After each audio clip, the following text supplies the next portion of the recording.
The envelope arrives on a Tuesday. I'm elbow deep in a transmission when Jamie brings it over, grease-stained and grinning. "Boss, you got mail from Honda. Didn't know you drove one of those." I don't. I wipe my hands and tear it open. It's a recall notice for a 2019 Honda Accord, VIN number listed, registered to Sarah Mitchell, my wife's maiden name. The address is ours. The signature on the registration form looks like hers, but we don't own a Honda Accord. I stare at the paper until the words blur. We've been married 11 years. We have 2 cars, my truck and her Subaru, both parked in our driveway every night. So where the hell is this Honda? I don't tell Jamie. I fold the notice into my pocket and finish the day on autopilot, my mind churning. When I get home, Sarah's in the kitchen, humming while she chops vegetables. She looks up and smiles, the same smile that made me fall in love with her at 23. "How was your day?" she asks. "Fine." I set my keys down carefully. "Hey, random question. Do we have a Honda registered to us?" Her knife pauses mid-chop, just for a second. Then she laughs. "A Honda? No, why? Got a recall notice in the mail. Must be a mistake. Probably." She returns to the cutting board. You know how messy those databases are. Her voice is steady. Too steady. That night I wait until she's asleep. Then I dig through our filing cabinet, searching for anything. Insurance papers, old registrations, bank statements, nothing. But when I check our joint account online, I find monthly transfers I've never noticed before. Small amounts, 200 here, 300 there, always on the 15th, always labeled MISC. I've been looking at these statements for years. How did I miss this? I run the VIN number through my shop's database the next morning. The car's real, registered 2 years ago, currently insured under Sarah's name, but the policy is with a company we don't use. The insurance documents list a secondary address, 428 Maple Street, Unit 7. I know that building. It's downtown near the old theater. Expensive apartments, the kind with doormen and marble lobbies. I tell Jamie I'm running errands and drive there, hands shaking on the wheel. The parking garage has assigned spots. I find number 7 easily. The Honda Accord is there, silver, spotless. I peer through the windows. There's a coffee cup in the holder, a jacket in the back seat. Men's jacket, large. My chest tightens. I take the elevator to the 7th floor. Unit 7 is at the end of the hall. I press my ear to the door. Silence. I try the handle. Locked. But there's a keypad, and before I can stop myself, I'm entering our anniversary. The lock clicks open. The apartment is small but furnished, lived in. There's a couch, a kitchenette, a bedroom visible through an open door. Photos on the walls, but they're not of us. They're of Sarah, younger Sarah, maybe college-aged. And beside her in every photo is a man I've never seen before. Dark hair, strong jaw, his arm around her shoulders. My stomach drops. On the coffee table, there's a laptop. I open it, no password. The desktop wallpaper is a photo of Sarah and the same man, laughing on a beach somewhere tropical. Recent. Her hair is the length it is now. I click through folders, documents, photos, hundreds of them, spanning years. Some recent, some old, all of them together. Then I find a folder labeled letters. I open the first one. "Sarah, I know you think you can have both. I know you believe you're protecting him by keeping us separate. But how long can you keep this up? How long until he finds out what you really are? What we really are? You made your choice when you married him, but you came back to me. You always come back. Don't make me wait much longer." The door behind me opens. I spin around. Sarah stands in the doorway, frozen. She's holding grocery bags. Her face goes white. "David," she whispers. I hold up the laptop. "Who the fuck is M?" She drops the bags. Milk spills across the hardwood, pooling between us like a barrier neither of us can cross. For a moment, we just stare at each other. 2 strangers wearing the faces of people who promised forever. "Let me explain," she says. "Explain?" My voice cracks. "You have a second apartment. A second car, a second life. Start talking." She closes the door behind her, moving slowly like I'm a wild animal she might spook. "His name is Marcus. We were engaged before I met you. Engaged, it ended badly. I thought," she swallows, "I thought I'd never see him again. But you did," she nods. 2 years ago. He came to my office. He'd been looking for me. He said he'd made mistakes. He wanted another chance, I laugh, bitter, broken. And you gave him one. No, her eyes flash. I told him I was married, that I loved you. But he wouldn't leave me alone. He started showing up everywhere. My gym, the grocery store. He knew my schedule, David. He knew everything. So you got him an apartment. I got myself an apartment. She steps closer. Somewhere he couldn't trace back to you. To our home. I needed space to figure out how to make him go away without destroying our marriage. By fucking him in secret, I never touched him. Her voice rises. Look at those photos again. Really look. We're not together in any of them. He took them. He staged them. He's been building a fake life to show me what we could have had. I want to believe her. God, I want to believe her so badly. But the letters. He writes like you're together. He writes like he's obsessed. She's trembling now. Marcus is sick, David. After we broke up, he stalked me. I got a restraining order, but it expired. And when he came back, her voice breaks. I was terrified. If you knew, you'd confront him. You'd get hurt. He's dangerous. So you've been handling a dangerous stalker alone for 2 years? I was protecting you. Protecting me? I slammed the laptop shut. You've been lying to me every single day. Sneaking around, taking money from our account. How is that protection? Because if I told you, you'd do exactly what you're doing now. She's crying. You'd charge in like some hero and he'd destroy you, or us, or both. Maybe we're already destroyed. She flinches like I've hit her. The silence stretches. Then she reaches into her purse and pulls out her phone. Her hands shake as she opens her messages. Read them. Read what he sends me. I take the phone. The texts are hundreds deep, all from the same number. They start casual. Hey, saw you today. You looked beautiful. Then spiral. Why won't you answer? I know you miss me. I know you think about us. You're wasting your life with him. He doesn't understand you like I do. Come home, Sarah. Come back where you belong. The most recent is from this morning. I'm running out of patience. My blood goes cold. He's escalating, Sarah whispers. I've been trying to gather evidence, enough to get another restraining order, but I needed proof he was still obsessed, that he was threatening me. That's why I kept the apartment, to lure him into revealing himself. By pretending to live there, by letting him think I might. She wipes her eyes. I leave traces. Coffee cups, clothes, I make it look like I spend time here. It keeps him focused on this place instead of our home. Instead of you. I look around the apartment again. At the staged domesticity. The careful theater of it, the car?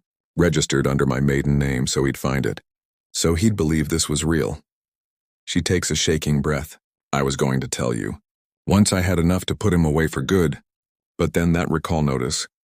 How long were you going to keep this up?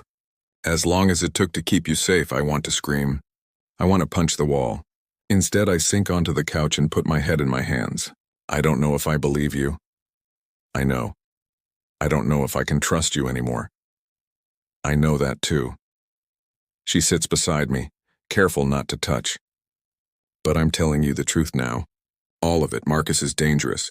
And if he finds out you know about him. The apartment door explodes inward. Marcus stands in the doorway. He's bigger than I expected. 6'3", maybe 6'4". Broad shoulders. Cold eyes locked on Sarah. I knew you'd lead him here eventually, he says. Then he pulls out a gun. Time fractures. I move without thinking, stepping in front of Sarah. Put the gun down. Marcus tilts his head, studying me like I'm a bug under glass. You must be David, the mechanic. She's told me so much about you. I haven't told you anything, Sarah says behind me. Her voice is steady. Too steady. Not in words. Marcus steps into the apartment, closing the door with his heel. But I've been watching. 11 years of watching. I know how you fold his shirts. What time he leaves for work. How you kiss him goodbye every morning. His smile is poison. Like you used to kiss me. We're calling the police, I say. No, you're not. He aims the gun at my chest. Sit down. Both of you. Sarah's hand finds mine, squeezes. I want to fight. Want to rush him. But the gun doesn't waver. We sit. Marcus leans against the kitchen counter, casual. Do you know what she did to me, David? I don't care. You should, he looks at Sarah. Tell him. Tell him what you did when you left me. Sarah's grip tightens. Marcus, please, I was in the hospital for 3 months. His voice drops. Shattered collarbone, fractured skull, internal bleeding. The doctor said I was lucky to survive. My stomach churns. What are you talking about? She didn't tell you? Marcus laughs. Of course not. Saint Sarah, perfect wife. She pushed me down a flight of stairs. I turned to Sarah. Her face is white. He's lying, she whispers. Am I? Marcus pulls up his shirt, revealing a vicious scar across his ribs. This is from the railing. The restraining order was sealed because I was in a coma when she filed it. By the time I woke up, she disappeared. You were drunk, Sarah says. You tried to hit me. I pushed you away and you fell. I was defending myself from you. Marcus's voice turns venomous. You threw a lamp at my head. When I tried to stop you, you shoved me. You meant to hurt me. That's not what happened, isn't it? He looks at me. Ask her about her temper, David. Ask her what she's broken, what she's thrown. I bet you've seen it. Those little explosions she can't control. I have. Last month she threw a coffee mug during an argument about her mother. It shattered against the wall. She apologized immediately, cried, said she didn't know what came over her. 3 years ago she punched a hole in the drywall after a bad day at work. That's different, I say. But my voice wavers, is it? Marcus crouches in front of us.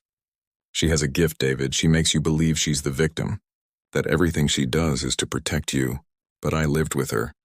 I know what she's capable of when she's angry, when she's scared, when she feels trapped. Stop, Sarah says. Does she start fights, then make you feel guilty for reacting? Does she push and push until you snap, then cry like you're the monster? Shut up. And does she gaslight you? Make you question your own memory? Your own eyes? Shut up. Sarah lunges. I barely catch her. She's wild, clawing toward Marcus, her face twisted with rage I've never seen before. He doesn't flinch, just watches with cold satisfaction. There she is, he says softly. There's the real Sarah. She collapses against me, sobbing. He's manipulating you. Can't you see that? He's trying to make you doubt me. I don't know what to see anymore, I whisper. Marcus stands. Here's what's going to happen.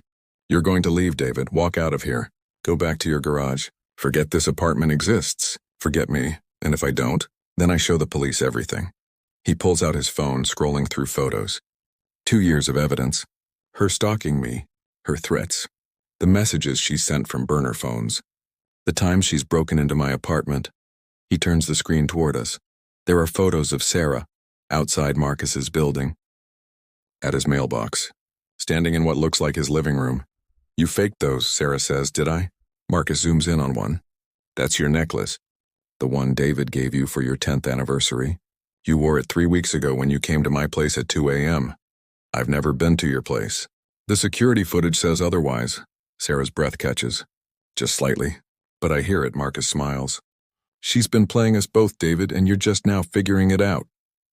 That's insane, I say. But doubt creeps in. Dark and corrosive, is it? Check her location history. Check her texts. She's got burner phones, alternate accounts. She's been living a double life for years. He tilts his head. Or maybe I'm the stalker and she's the victim. Maybe I've orchestrated this entire thing to destroy her. You have to choose who to believe. He walks to the door. Stops. I'm giving you a gift, David. I'm showing you who she really is before she destroys you like she destroyed me. What you do with that gift is up to you. He leaves. Takes the gun. Takes his evidence. Leaves us in the wreckage. Sarah turns to me. David, did you go to his apartment 3 weeks ago? No. Then how did he get that photo? I don't know. Maybe he photoshopped it. Maybe he... Where were you? 3 weeks ago. 2 a.m. She hesitates. Just a heartbeat, but it's enough. I was here, she finally says. I couldn't sleep. I came to the apartment to think. Alone? Yes. For how long? I don't know. An hour? 2? And you didn't tell me. You were asleep. I didn't want to wake you. I stand. Walk to the window. Stare at the city lights blurring through my tears. I don't believe you. David, please, I don't believe either of you. I turn. I don't know who you are anymore. Maybe I never did. I leave her there. In the apartment that might be a prison or a sanctuary or a stage for the world's cruelest performance. I don't know which. I don't know anything. Anymore, I don't go home. I drive to the shop and sleep on the cot in my office. But sleep never comes. I replay every moment of our marriage, searching for cracks, finding thousands. How many times did she disappear for an hour? How many unexplained charges? How many nights did she turn away from me in bed claiming exhaustion? Was any of it real? My phone explodes with texts. Sarah calling, Sarah begging. I silence it. At dawn, I do what I should have done immediately. I call the police. Detective Morrison is 50-something, tired eyes, seen-it-all expression. She sits across from me at the station and listens to everything. The recall notice. The apartment, Marcus, the gun. Sarah's story. Marcus's counter story. When I finish, she's quiet for a long moment. Mr. Mitchell, she finally says. We know Marcus Brennan. My heart stops. You do? He's been on our radar for years. Multiple restraining orders from multiple women. Stalking. Harassment. He's smart. Knows how to stay just inside the law. She leans forward. But we've never been able to make anything stick. So Sarah was telling the truth. About him being dangerous? Yes. Morrison pulls out a folder. But there's something else you should know. Your wife took out a restraining order against him 8 years ago.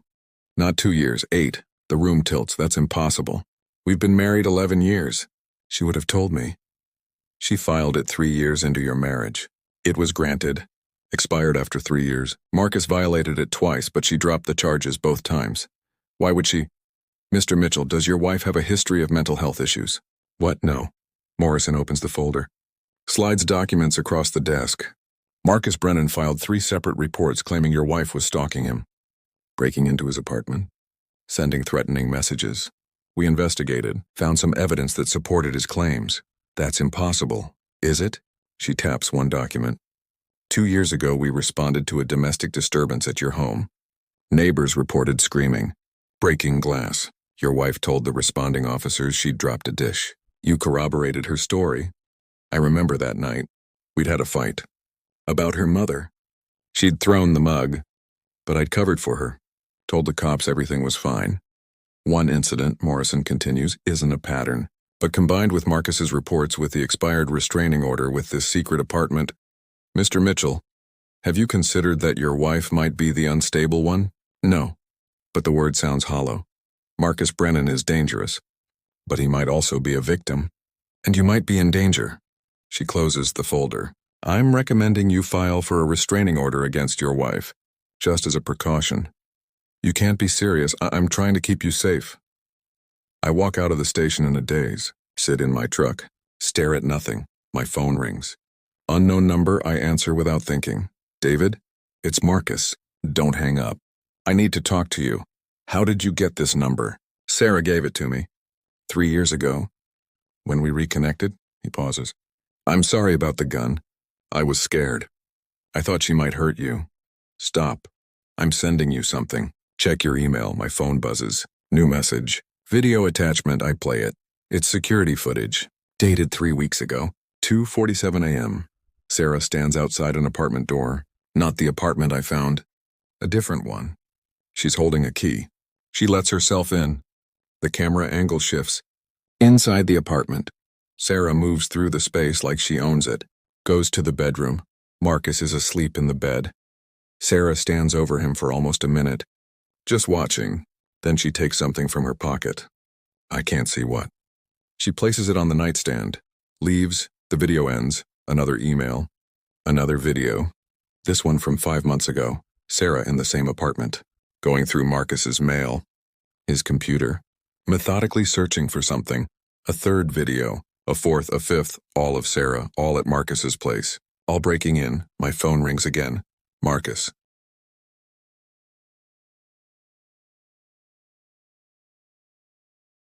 She's been gaslighting both of us, he says quietly. Making me think I'm crazy. Making you think she's in danger. I don't know what she wants. But I'm scared, David. I'm genuinely scared of what she might do. I hang up. Drive home. Sarah's car is in the driveway. I find her in the kitchen. She looks like she hasn't slept. Mascara-stained cheeks. Trembling hands wrapped around a coffee cup. Thank God, she says when she sees me. I talked to the police. She goes very still. They know about Marcus. About the restraining order. About everything. I lean against the counter, keeping distance between us. They think you might be the dangerous one. That's ridiculous, is it? I pull out my phone. Show her the videos. Explain these. She watches. Doesn't blink. When they end, she looks up at me with eyes that have gone cold. Empty. You want the truth? She says. Fine, here's the truth. She sets down her coffee. Marcus murdered my sister. The words hang in the air like smoke. What? My sister Emma. Sarah's voice is flat. Dead. She was Marcus's girlfriend before me. I told you she died in a car accident when I was 22. That was a lie. Marcus killed her. I can't move. Can't breathe. They dated for 2 years. He was controlling, jealous. She tried to leave him multiple times. The night she died, she called me. She was terrified. She said Marcus had threatened to kill her if she left. Sarah's hands shake. I told her to go to the police. She said she would. 3 hours later, she was dead. Sarah, the police ruled it an accident. Single car collision. She drove off a bridge. But I knew. I knew Marcus did something. She looks at me. So I made him fall in love with me. My blood turns to ice. It took 6 months. I became exactly what he wanted. Sweet. Submissive. Obsessed with him. I made him believe I was his perfect victim. Her voice is steady now. Certain. And when he trusted me completely, when he told me everything about that night, I recorded him. Confessing, admitting he cut her brake lines. Admitting he watched her die. Jesus Christ, I went to the police. They said the recording was inadmissible. Obtained under false pretenses. Entrapment, they couldn't use it. She laughs, bitter and broken. So I tried something else. I confronted him. Told him what I knew. What I'd done. And yes, we fought. And yes, I pushed him. And he fell. You tried to kill him. I tried to give Emma justice. Tears streamed down her face. But he survived. And he weaponized it. Turned himself into the victim. Got a restraining order against me. And I spent 8 years trying to find proof he murdered my sister. The apartment, the car, breaking into his place. I've been building a case the police won't ignore. Photos. Documents. A paper trail showing his pattern of abuse with other women. Emma wasn't his first victim. She was just the only one who died. Sarah stands. The videos he sent you? They're real. I broke into his apartment. Multiple times.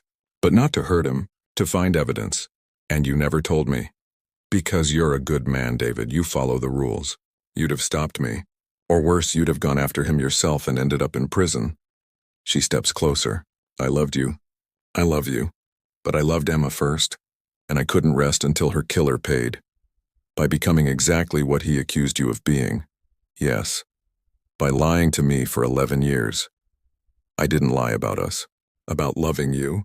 About wanting a life with you. Her voice breaks. But I couldn't give up on Emma. Even if it meant losing you. You should have trusted me. Maybe.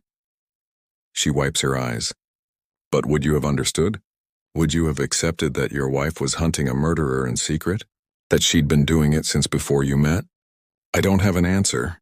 She picks up her phone. Opens a file. I have everything now. Testimony from 4 other women Marcus abused. Evidence he tampered with 2 other cars. Financial records showing he profited from Emma's death through her life insurance policy. She hands me the phone. I'm turning it over to the police today, all of it. Including my own confession about breaking into his apartment, about pushing him down the stairs. You'll go to jail. Maybe. Probably. She smiles, sad and resigned. But Marcus will finally face what he did. And Emma will have justice. And us? There is no us anymore. She touches my face. I destroyed that the moment I chose revenge over honesty. Over you. She kisses me soft. Final. I'm sorry, David. For everything. You deserved better than a wife who was half ghost. She leaves. I stand in our kitchen, holding her phone, watching everything I thought I knew disintegrate. 3 months later, the trial is all over the news.